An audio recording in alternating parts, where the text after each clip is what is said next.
মতন করে অবস্থান নিয়েছে। এই অবস্থাটা ওই দিন আলোচনা করব। আমার যদি বক্তব্যটা আমি আগাম বলে দেই, এটা জিনিসটা সুন্দর হবে না। কারণ আপনি তো এমনভাবে প্রশ্ন করছেন যেন বিরোধীরা যেন রেডি হয়ে আসে আমার কথা। আমি ওইখানে আমার বক্তব্যটা রাখবো। আমার যদি সমস্ত স্টক খুলে দেই তাহলে কীভাবে হবে? কিন্তু ইস্যুটা গুরুত্বপূর্ণ, সেজন্য আমরা অ্যাপিল করছি। আমরা কোনো রাজনৈতিক দলকে ছোট করে দেখছি না।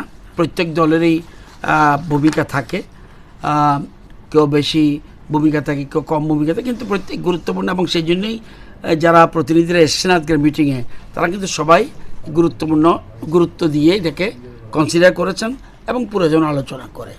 তো কারা, এটা তো যার যার স্ট্যান্ড। কেউ বলবে আমি আর কেউ বলবে আমি 227 চাই যখন গণনা সেন্সাস হবে এরপরে।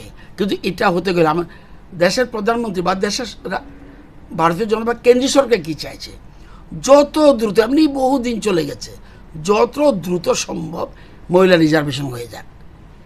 এই জন্যেই উনি স্পেশাল অ্যামেন্ডমেন্ট বিল এনেছে। এই জন্যেই তো এটা এক একজনের স্ট্যান্ড, এক একজন।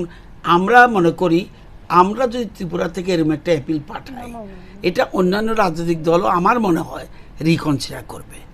আমরা ছোট স্টেট বলে কনসিডার করবে না এরকম মনে করি না। আমরা কেন অগ্রণী ভূমিকা নেব না? অনেক রাজ্যে আমরা জানেন, পঞ্চায়েতের অনেক রাজ্যে কিন্তু 50% রিজার্ভেশন নেই। তাহলে আমরা তো ত্রিপুরা পড়ছে 50%। এবং 50, যেমন আমাদের দলের এখানে বিধানসভায় মহিলা জিতে এসছে অনেকে।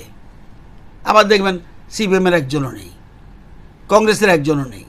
এটা তো আমরা ইন ফেভার অফ মহিলা সংরক্ষণ, এই হলো মূল কথা।